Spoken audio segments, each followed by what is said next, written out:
पुरी में हर 19वें साल पूरा शहर अचानक अंधकार में क्यों डूब जाता है? क्यों सरकार खुद आदेश देती है कि उस रात किसी भी घर, किसी भी गली, यहाँ तक कि मंदिर तक में बिजली की एक किरण भी नहीं जलनी चाहिए? क्यों उस रात मंदिर के द्वार लोहे की जंजीरों से बांध दिए जाते हैं? क्यों किसी को बाहर निकलने तक की अनुमति नहीं होती? क्या वाकई उस रात भगवान स्वयं अपना शरीर बदलते हैं? क्या सचमुच भगवान जगन्नाथ के अंदर कुछ ऐसा है जिसे देखने भर से मनुष्य मर सकता है? आज हम आपको ले चलेंगे उस रहस्य के भीतर जिसे ब्रह्म पदार्थ कहा जाता है, वो दिव्य तत्व जिसे स्वयं देवता भी स्पर्श करने से पहले प्रणाम करते हैं। बने रहिए हमारे साथ, क्योंकि जो कहानी आप आज सुनने जा रहे हैं वो केवल कथा नहीं, वो साक्षात्कार है परमात्मा से।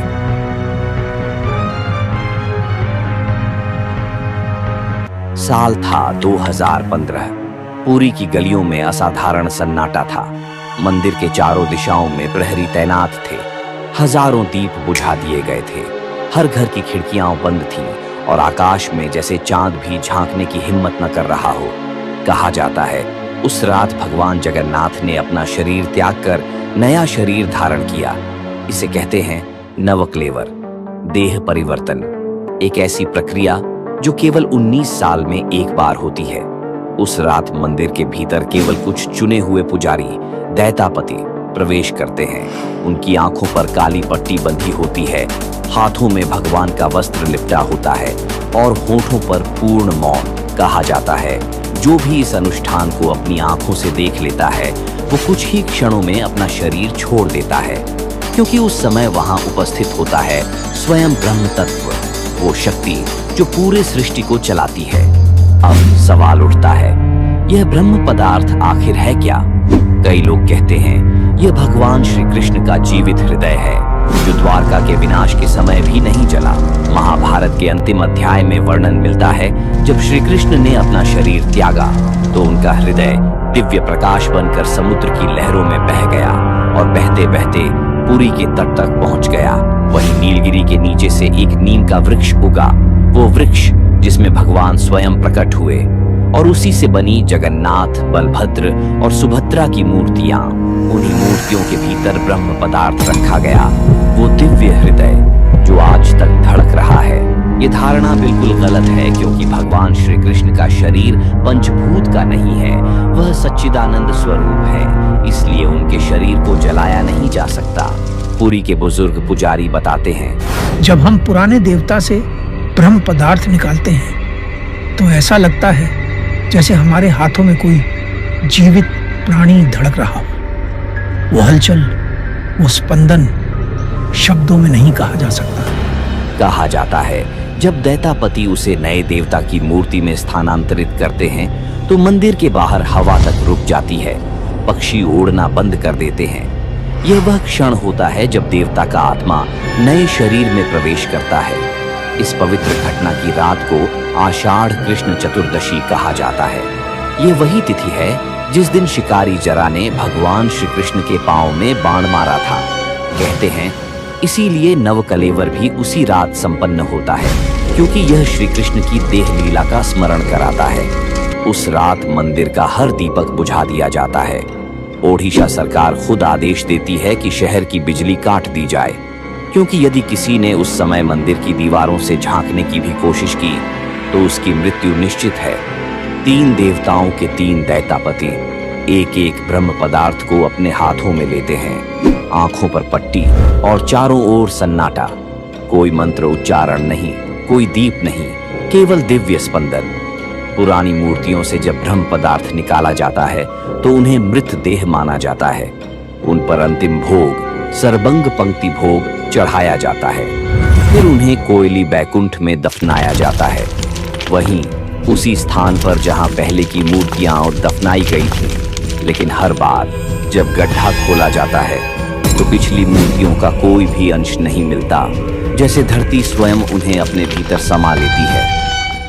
कुछ विद्वानों का यह भी मानना है कि ब्रह्म पदार्थ वास्तव में भगवान गौतम बुद्ध का दांत हो सकता है। श्रीलंकाई परंपराओं के अनुसार जब भगवान बुद्ध का निधन हुआ तब उनका अंतिम संस्कार भारत के कुशीनगर में चंदन की लकड़ी की चिता पर किया गया था। कहा जाता है कि उनके दाह संस्कार के बाद अरहत खेमा नामक एक भिक्षु ने चिता से उनका एक दांत प्राप्त किया।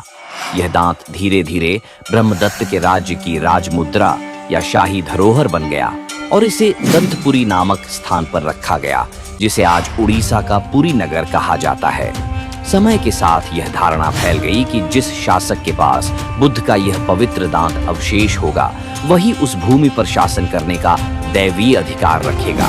इस कारण दांत के स्वामित्व को लेकर कई युद्ध भी लड़े गए।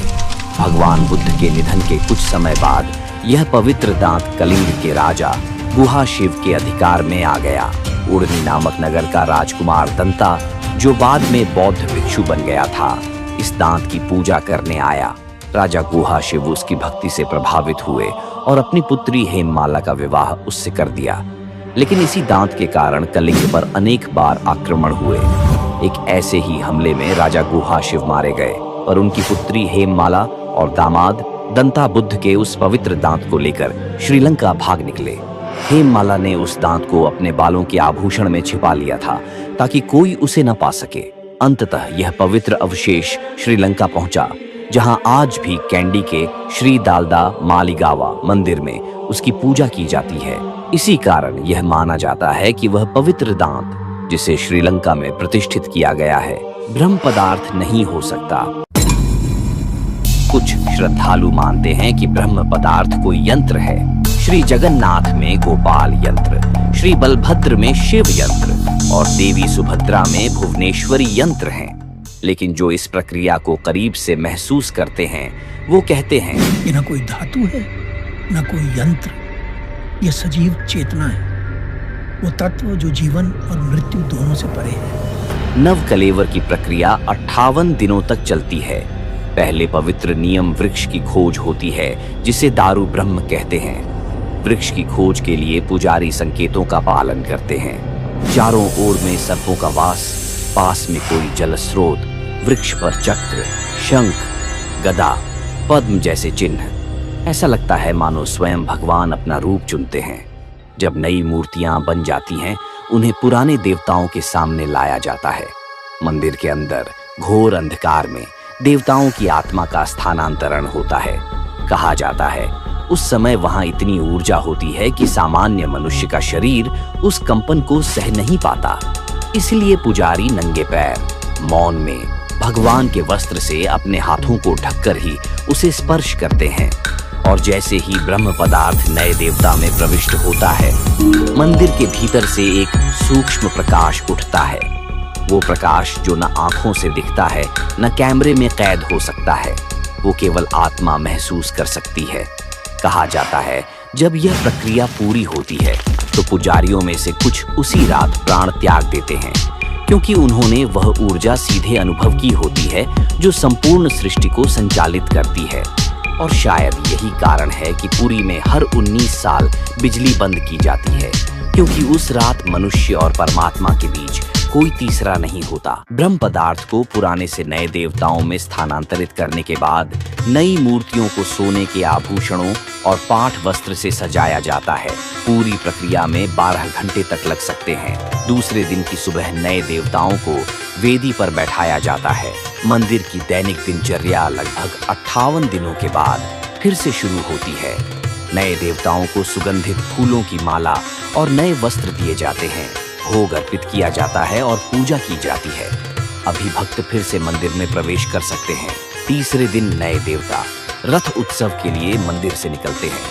नवकलेवर दुनिया भर से लाखों लोगों को पूरी आकर्षित करता है और यह भारत के सबसे बड़े त्योहारों में से एक है। जैसे ही पवित्र अनुष्ठान समाप्त होता है और नए देवता अपना स्थान ग्रहण करते हैं, हमें एक बार फिर भगवान जगन्नाथ से जुड़े गहरे रहस्यों और कालातीत परंपराओं की याद आती है। अगर आपको यह वीडियो पसंद आया और आपने भगवान जगन्नाथ की दिव्य उपस्थिति को महसूस किया, तो कृपया हमारे चैनल को लाइक, शेयर और सब्सक्राइब करना ना भूलें। जय जगन्नाथ, जय ब्रह्म तत्व।